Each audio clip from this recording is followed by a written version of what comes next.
Hello everyone, and thank you for joining me again tonight. On Wednesday we are going to be going over my Newfoundland trip. So my Newfoundland trip, I spent 7 weeks road tripping all around Newfoundland, and I definitely had some adventures and saw some really cool stuff, and it's just a beautiful place. I think in my opinion, I think the two coasts of Canada definitely have the beauty of the country. So I just want to go through and give you a little heads up. So as I was going through and kind of basically sorting out my photos, and you can only imagine how many photos I had after 7 weeks here, but I couldn't narrow them down. It was so hard, and the stories and being able to show you the different places along and in around Newfoundland, that I decided to turn this into a 3-part series just to give it a little bit of justice, and so it's not so long, and so it's kind of like in nice little snippets for you. So today I am going to be talking about the west side of Newfoundland, and then next week we're going to be talking about the north, and then on the week after we're going to talk about the eastern side. So I hope you can join me for all 3 of those. I think all of them have something spectacular to offer people traveling through there, and I want to show you all my photos and tell you some of the stories that I had, because I had some pretty cool experiences and some weird ones too. So let's get to it. First of all, if you have any questions, comments, ideas for me for talks in the future, please put them down in the comments below, and I will answer any questions at the end. And I will try and do as many of these videos as I can, as long as I am entertaining you. So let's go to it. So, do I look excited in this photo? I'm going to show you a little map. So this is my kindergarten drawing of the map. Well, it's not my map, but the yellow highlight is basically where I went through my 7 weeks.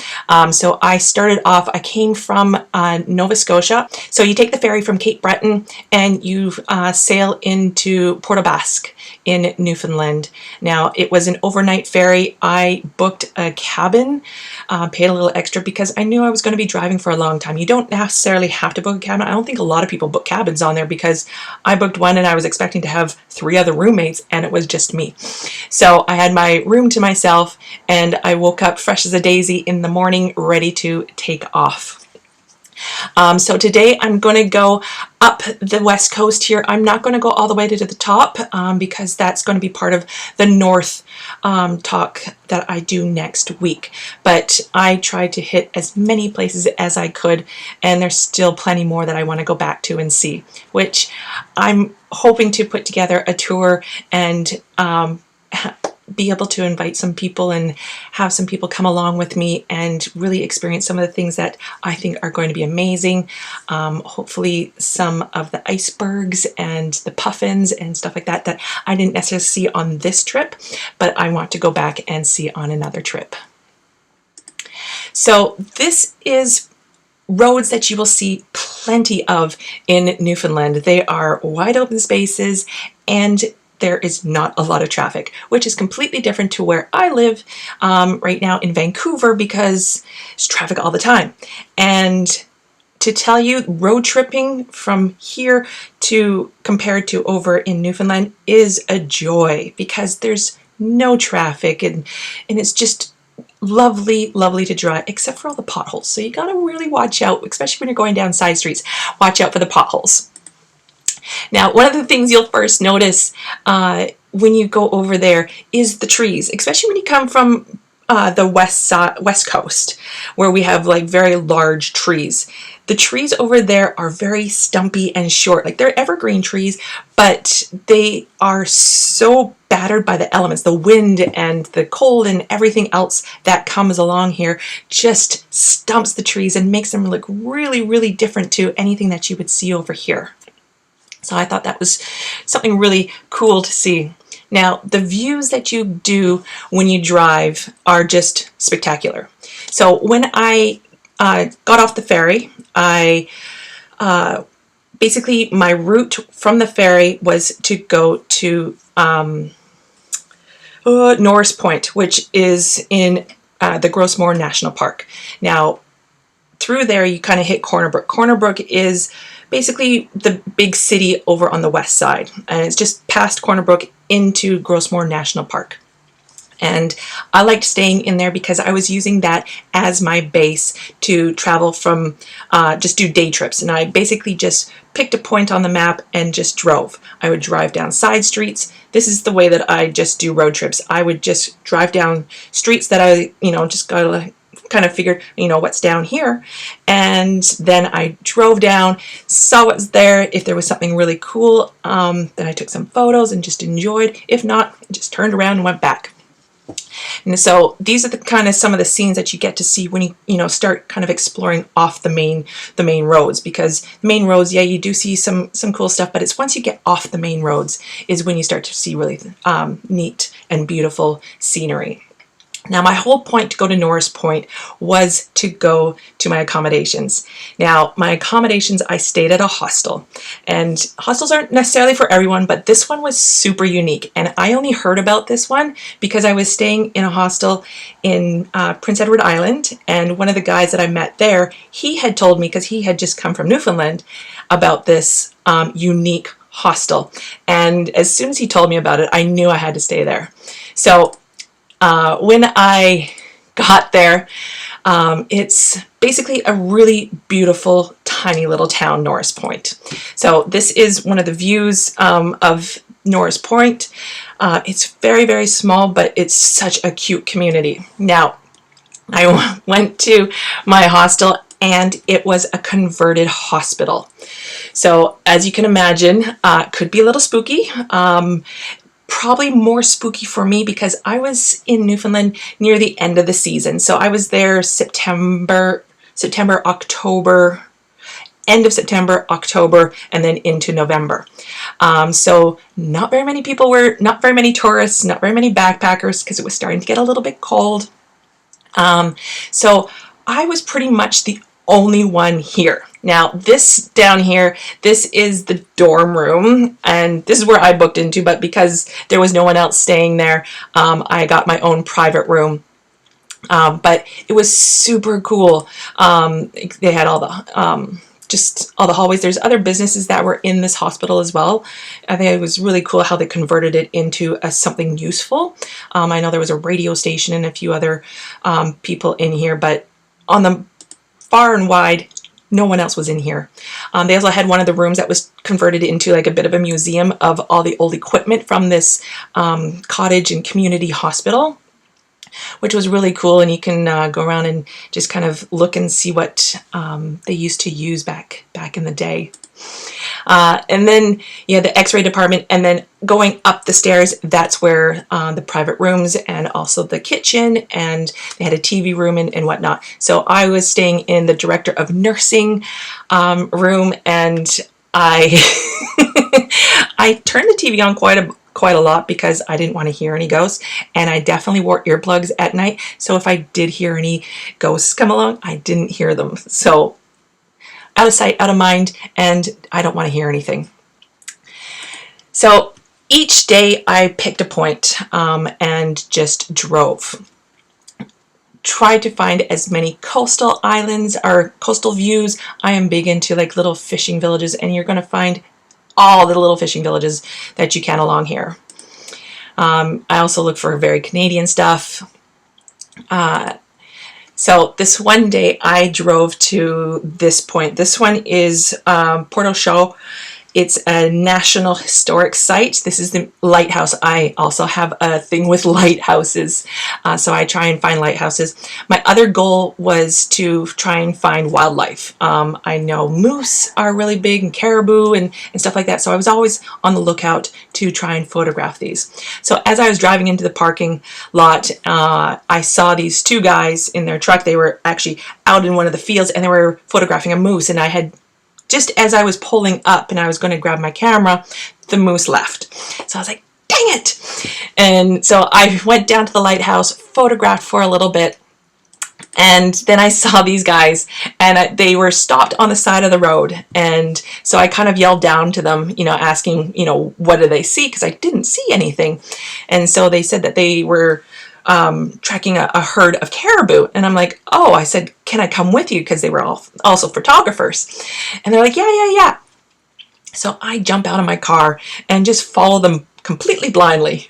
I have no idea. And the place that I'm following them, like they must be hunters, because they knew exactly where to go. So they were behind them. They were downwind, so they didn't get whiffs of us. And we were jumping and hiding behind all these like craggly little bushes and trees and stuff like that. And as soon as you jump in onto this ground, it's very marshy. So you completely sink up to like about your calf area. So you're trying to walk through this stuff, and I'm trying to be very quiet and try not to giggle at this whole situation that I'm following these two guys.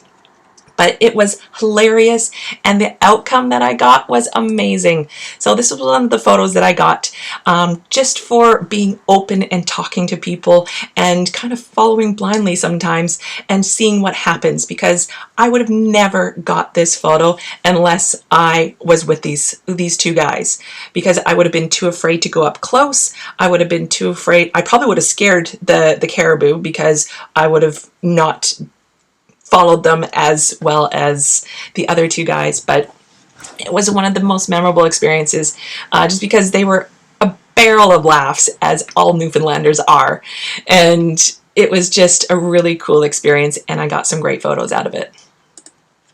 Now, going down little streets and little towns and stuff like that, I just kind of wandered all over there.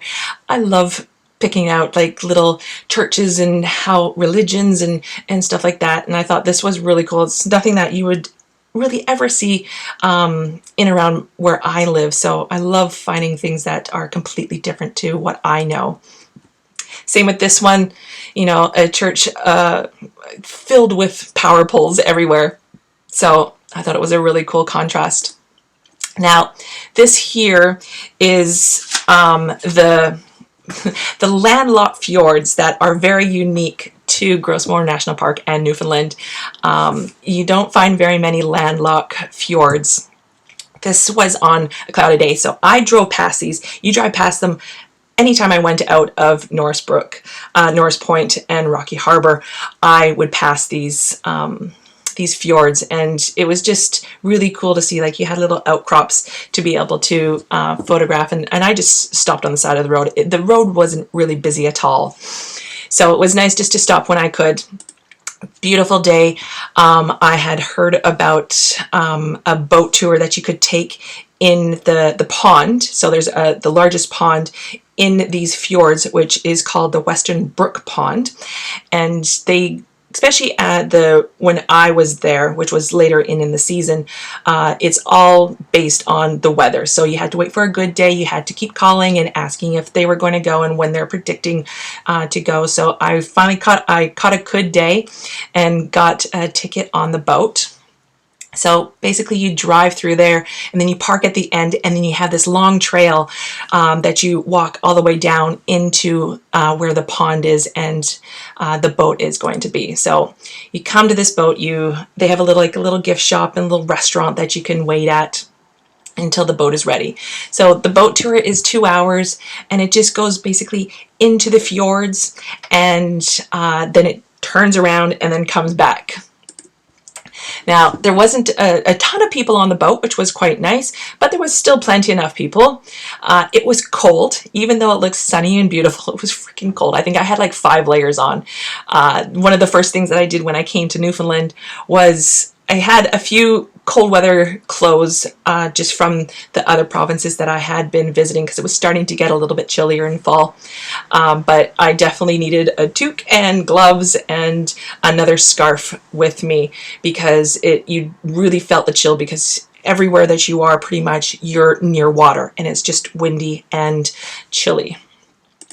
So the fjords were just absolutely beautiful, and it's such a unique view to see.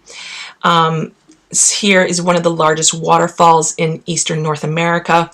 Now, you gotta love the Newfoundlanders, because the name of this waterfall The name of the waterfall is Pissing Mare Falls.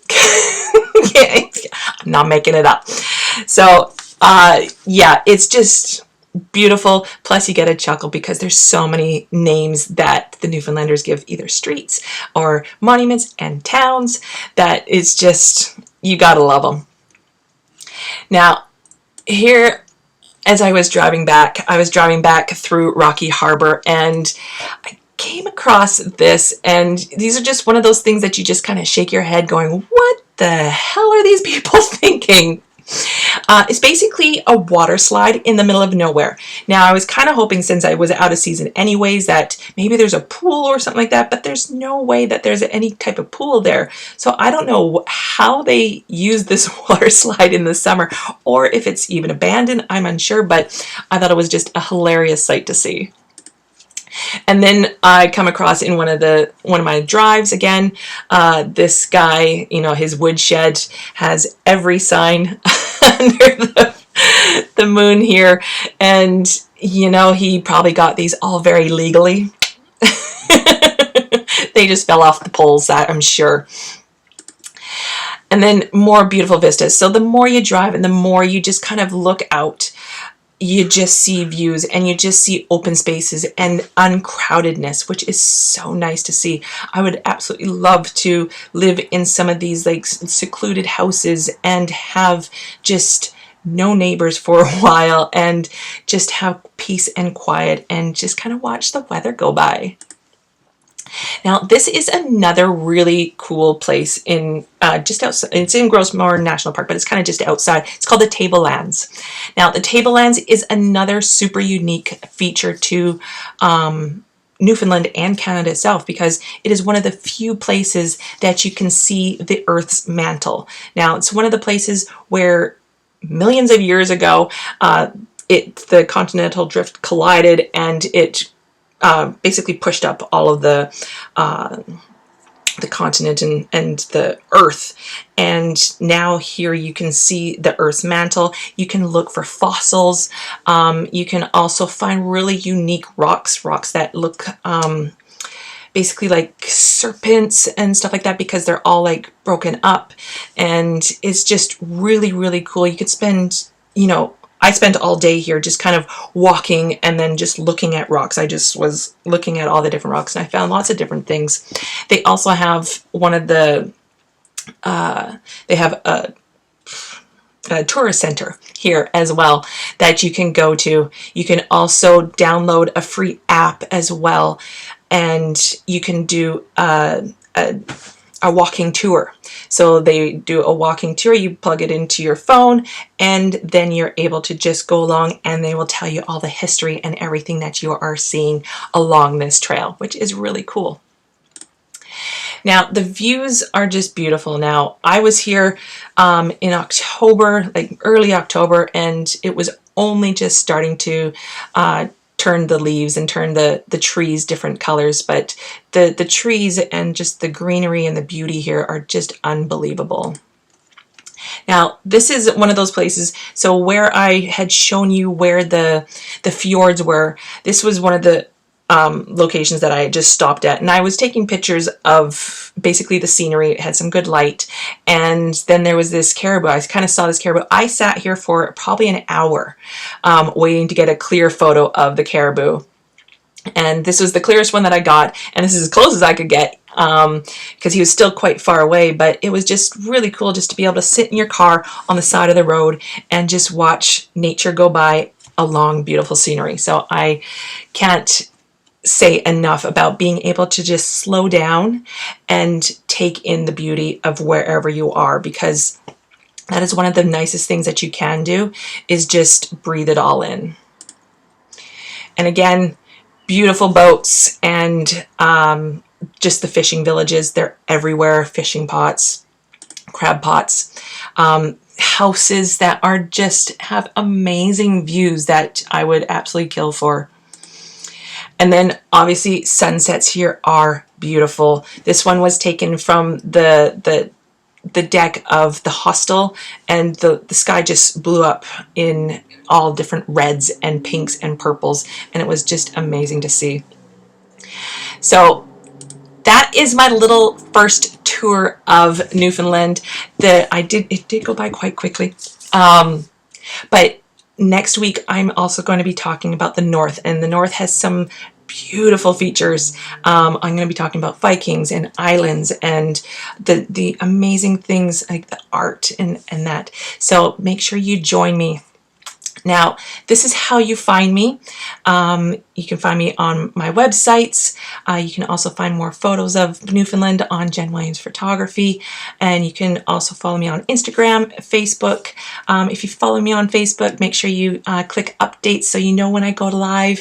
And I do a lot of updates and a lot of posts in there to keep you well into the travel mode.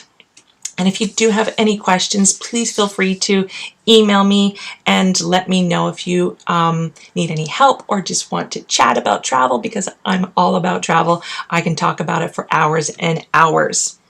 I hope to see you guys next week. I'll be talking about the north of Newfoundland, and I would love to see you on there. And I hope you got a little good taste of what Newfoundland is like. The people there are just amazing and hilarious, and half the time you have no idea what they are saying. So that makes for another adventure, because you know they're speaking English, but they're not really speaking English. So I hope to see you next week. I hope you guys have a wonderful night, and I will talk to you next week. Talk to you later. Bye.